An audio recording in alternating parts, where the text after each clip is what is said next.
One kind of model applies no matter where you put it, right? So this is a really useful model whether you are communicating corporate strategy or organisational strategy or community transformation and visioning. It kind of applies across the board.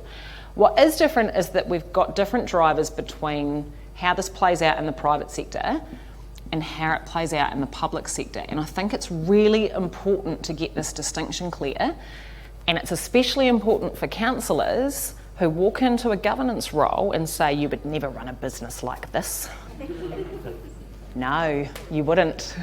And if you would like to run a business, I suggest you do that. Because public sector leadership is nothing like running a business. Because actually, if there was any commercial viability in anything we were doing, we wouldn't be doing it, right?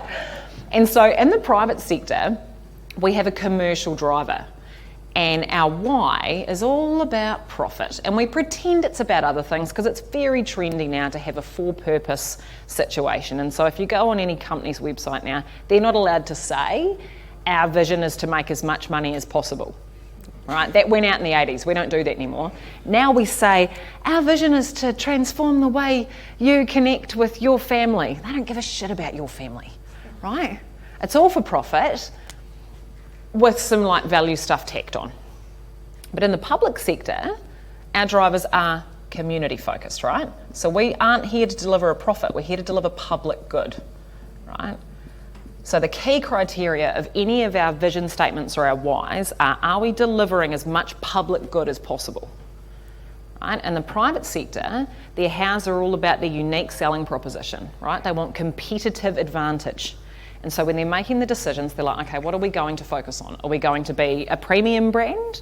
Or are we going to be a cheap brand? Or are we going to have a point of difference that's around patented intellectual property or something that other people don't have, right? So they're looking for a point of difference at the exclusion of all others. They're fighting people out of the way, competitive advantage, saying, what is my niche?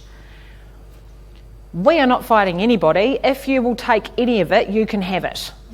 Right? If someone's like, no, we want to run the libraries, we'll be like, yeah, awesome, what do you need? Right? Because the stuff we're doing is not about a unique selling proposition, it's about unmet needs.